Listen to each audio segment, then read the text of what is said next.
going on, everyone? This is Mindful Mycology here, where we connect the art of mycology and explore the potentials of human consciousness. In this video, I'll be showing you guys how to take your colonized grain into the next stage of mushroom growth with your substrate. Without further ado, let's get into it. So first off, I'll be going through everything you need to go from spawn to bulk. I've got my 2 5-pound bags of bulk substrate, my latex gloves, paper towels, the filter seals for the monotub, 2-inch and 3 inches, my burger press to flatten the substrate down, my 70% isopropyl alcohol for sterilization, and my water mister. Also, don't make fun of me for the location. I'm aware that it's best to do this on hard floors and not carpet to prevent contamination, but I'm working with what I have. So now I'm going to go ahead and spray that 70% iso alcohol on my gloves to go ahead and disinfect them before I start touching things. Contamination is a big potential issue, so we're going to do everything we can to prevent that. Honestly, you can never really be too clean. So another really good thing you can do as well is to make sure you turn off all fans, all your air vents in the room that you're going to be in. That's going to go ahead and prevent any kind of like air contamination, mold spores, that kind of thing from coming into your bin while you're doing your spawn to bulk. So now what I'm doing is I'm using my table that I'm going to go ahead and put my bin and everything else like that on. I'm just spraying that down with the 70% ISO. That's going to go ahead and clean that surface, before I start putting my bin and everything else, on that surface there. Then with my monotub, I'm going to go ahead and spray the bottom first, making sure to get that real good, and then turn it over and spray the inside of it. Once I'm done there with the bottom part of the monotub, I'll take my 2-inch and 3-inch filters, place those on their corresponding holes on the top part of the monotub. What these filters do is they allow fresh air exchange for the mycelium as they're starting to fruit, so very important there.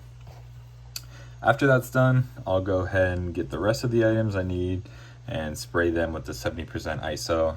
Pretty much everything I'm going to be using today, it's going to get sprayed. Like I said earlier, contamination is a huge deal, and we want to make sure everything is completely clean.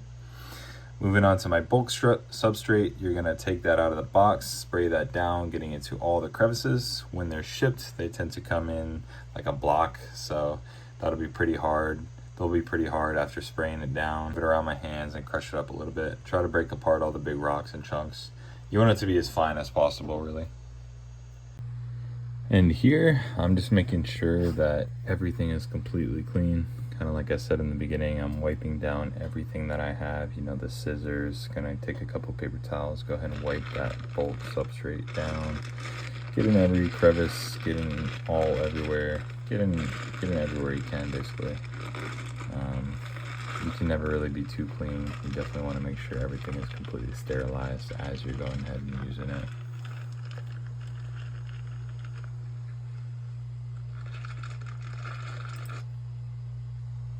Using your hands, patting it on the ground, just doing everything you can to break up that substrate, because like I said, it does come in some big blocks, so you don't really want that to be in there. You want it to be really, really fine, down to like each little dust particle.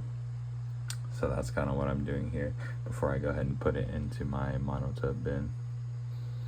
And you also be careful, because you don't want to rip the bag any kind of way. Obviously you don't want to spill it everywhere, but then open it up before you're ready to and possibly get some kind of contamination in. So definitely be careful about that. The one I prefer to do is called the layering method. And what I do there is I put my first bag of substrate in at the bottom, using the entire bag, spreading it out completely evenly, or as even as possible. And then after that, I lay the colonized grain on top and so forth. Generally, you're going to want to use 2 bags of substrate per bag of colonized grain. And if you see any kind of big chunks of substrate or grain, you can go ahead and break those up. Generally, you want to avoid touching your grain and the substrate as a whole. But I mean, doing this isn't too bad. You definitely want to make sure those are broken up as much as possible. So right here I'm using about half or so of my colonized grain with the first layer, and then I put the whole bag of substrate on my second whole bag of substrate on top of that. And now I'm just slowly kind of pouring this grain all around, you know, pouring it around the whole bin, making sure it's even as possible. I see a couple little blocks, you know, I'm gonna break those up, spread those out. We really want the grain to be as spread out as possible and just completely individual as much as we can get it.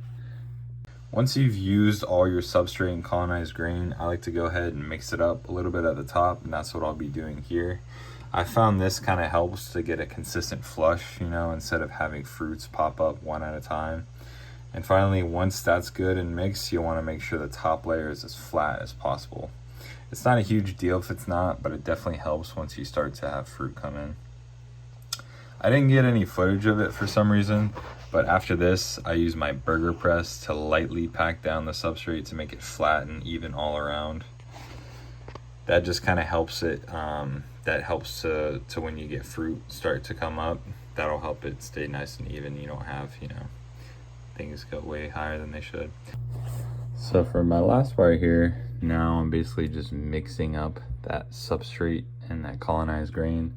I've dumped both bags into the bin, so everything that I was using is completely used. Everything's in the bin.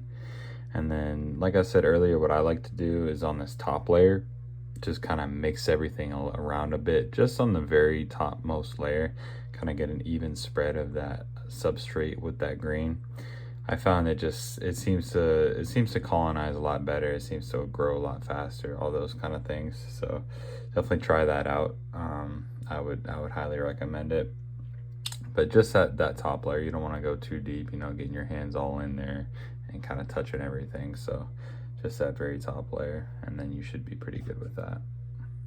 After this is done, I take my water mixer, lightly spray the substrate a couple times. Mushrooms live in a really wet, humid environment, so this will help to keep the ideal conditions for them to grow and allow that mycelium to fully colonize the grain spawn mixture, the grain substrate mixture. And then after that, I'll do the same thing to the top part of my bin, and then voila, we're good to go. We'll put that top back on, go ahead, lock it down, put it in a safe, sterile place, and definitely keep it in the dark still for about the next week or so. Definitely check on it still continually. But we're just waiting until that mycelium fully colonizes and the entire top of the substrate grain mixture turns completely white. And then we'll talk about fruiting conditions after that. So hope you guys enjoyed the video, and I'll see you next time.